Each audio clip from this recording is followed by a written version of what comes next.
Hi everyone, I'm going to do a nice simple beach scene today. I've not done one for a few weeks. They're always very popular. I'm using Saunders Waterford. It's cotton paper. It's about 5 by 7 inches. I've just tore down a quarter imperial sheet. I've also got my Cotman palette, which I'll pop a link in the description, and 3 brushes, a round number 10, a round number 6 and a number 2 rigger. So you're going to see everything that I do. I'm going to keep this nice and simple and explain as I go along. So we're going to have about just over a third sky. So I'm going to wet this top. It's just over a third. This is with my round number 10. I want a nice glistening sheen.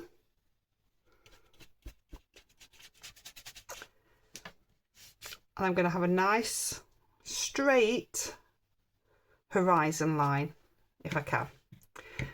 So coming into some colours, I'm going to start with some cerulean blue. So I've dipped my brush into the water first and then I've come straight into the blue on the pans. I'm just dabbing this in.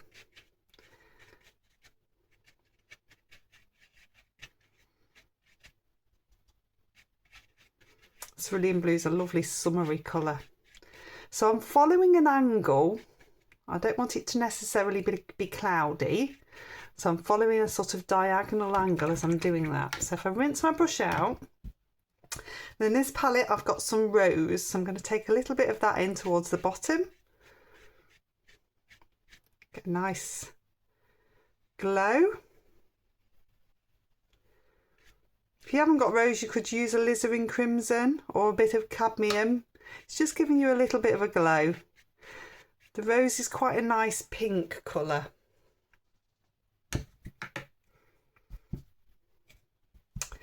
Rinse my brush out again, load it with clean water.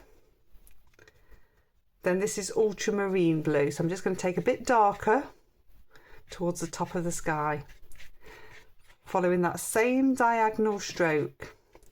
So I've like got a graded sky. It's gradually getting lighter and glowier.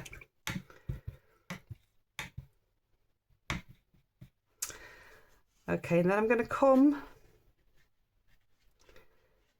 at a diagonal across here. So I'm wetting this area.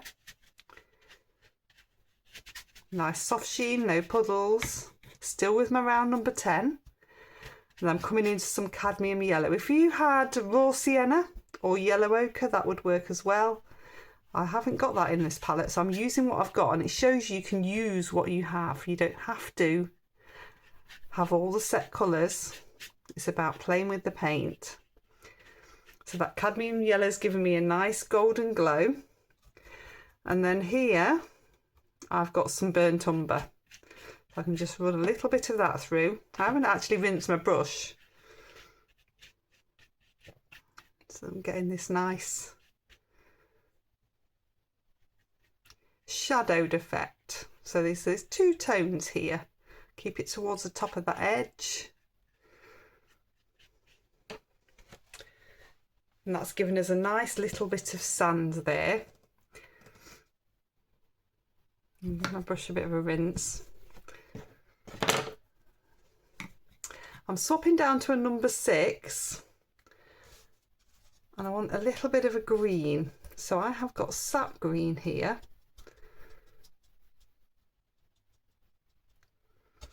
I'm going to take a little bit of that and just pop it on here. I don't want it to be too fresh. With the grasses that you get, they tend to be a more bluey colour. So I'm going to actually just take a bit of ultramarine blue into the sap green. You could do a mix of a yellow and a blue if you didn't have sap green. So I just want a bluer colour. And then whilst this is still damp, I'm just going to bring in, I'm dotting and dabbing a little bit of a base for some grasses. I'm going to do the grasses later, but I want this bit of a base here. Do a little bit of soft movement up.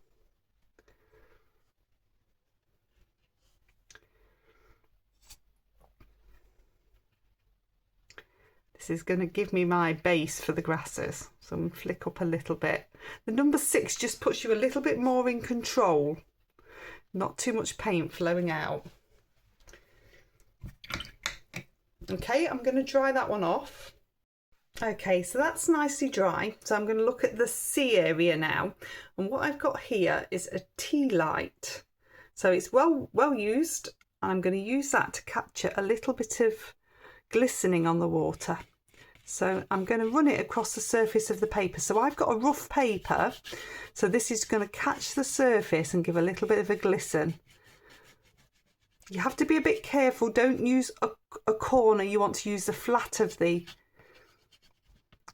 wax and pop on. As with all things random, it can be very random and it can work sometimes and not others. I think I've got enough on there.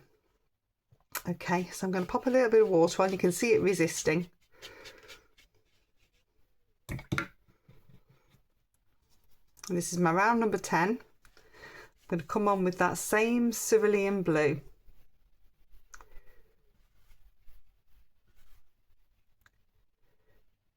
Make sure you can see the tip of your brush and you should be able to get a nice edge. You can see that resist happening, that nice resist.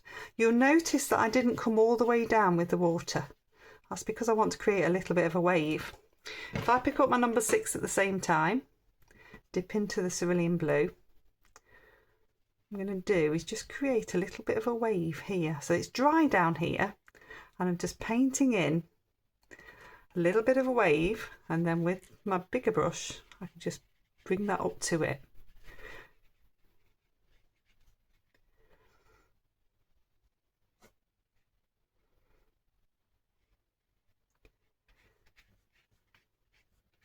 You'll notice that I'm doing horizontal strokes. If I pick my round number 6 up, I'm just touching into the ultramarine blue. Can create a little bit more shadow around the wave and also pop a little bit more shadow through. It's often quite nice to try and get a little bit more of a darker horizon. And number 6 puts you much more in control, and you can just see can see the tip of my brush and know where I'm painting. It sounds like the most logical thing that you don't even think about, but if you're that way, you can't see where you're going with it. You need to be able to see that tip of your brush at all times. That's working really nicely. If I wet this brush now, I've just dabbed it off a little bit, not a lot. What I want to do is just touch that edge in a few places. That's just going to mean that it's going to give it a little bit of shadow. You can see it blending and bleeding through. So this is a variation of softening in. If it's too wet, what will happen is you'll get a splash going up that way and you'll get like a watermark and it looks like the wave splashing. So it works in both ways, but that's just giving it a nice finish there. If I come back into the burnt umber, and I just want to do a little bit of a line just there, so I'm capturing that shadow.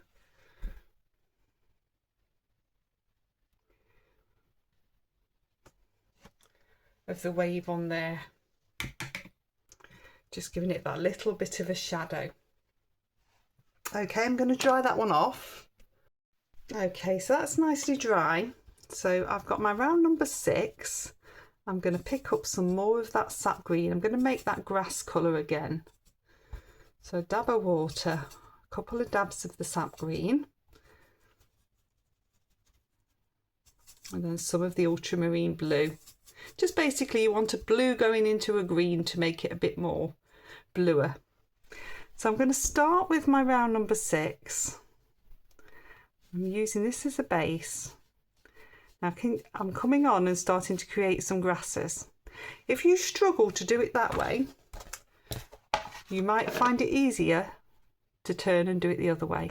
You need to make sure the paint's fluid. I find it easier to paint downwards than I do to paint upwards when you're doing these types of strokes.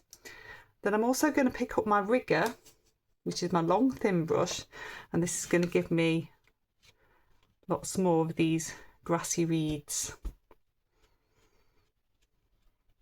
You can see that I've come within that base of the green before, and I want to build this now into foreground, so I want it to come over the water. You get nice fine strokes. I'm resting on my little finger. A variety of heights. This can build those thicker strokes.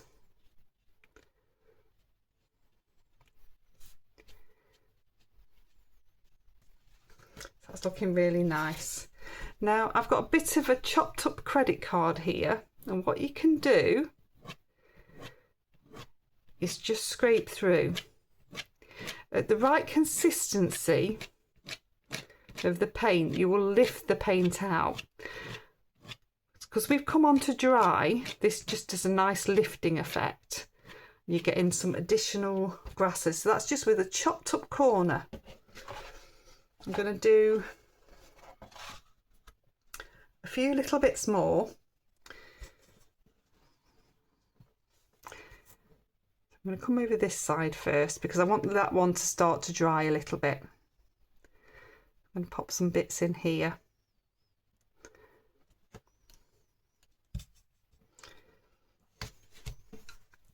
So I'm showing it you both ways, so it's still resting on my little finger. I do find it easier to do this upside down, but I can do it this way. So it's just finding which way works for you.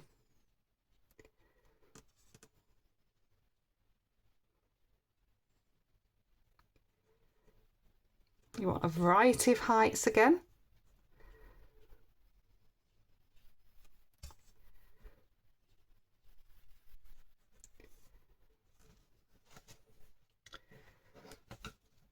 And you can scrape through to create those lighter bits. If this was on wet and you were doing this, it would indent the paper and the paint would run in. So it's just showing you how the same tool can work for two different ways.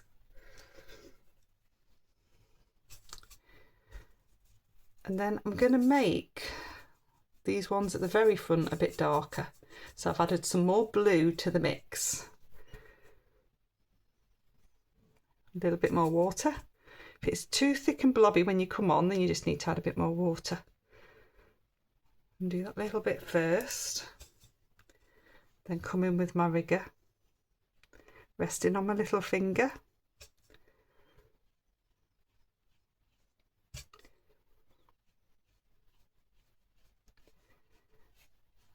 Building this through. Lots and lots of lovely gentle flicks.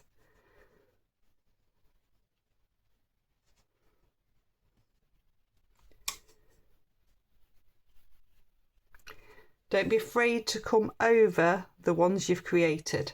They should have nearly dried by now.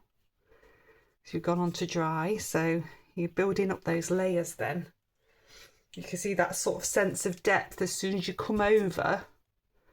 You're getting an additional sense of depth. You can scrape through again. This one's a bit wetter, so it's taking a... You see how that's scraping? It's much easier to have these little bits of card to use, I find, than a palette knife. They're much more manageable to hold. You can see that there? Give my brush a bit of a rinse. I'm just going to pick up a tiny bit of the burnt umber. So what I want to do now is just create a bit of shadow. So that's too strong. So I'm going to rinse my brush off, dab it off. So I've only got a little bit of water. And then just create a little bit of shadow.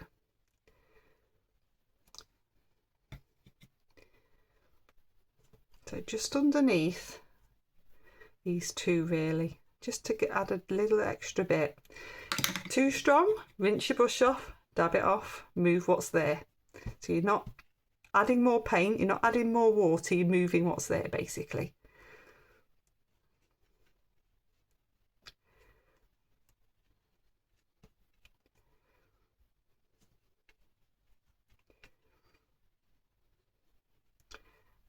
these sorts of shadows just make a picture. So I'm just going to bring in a little bit more this side.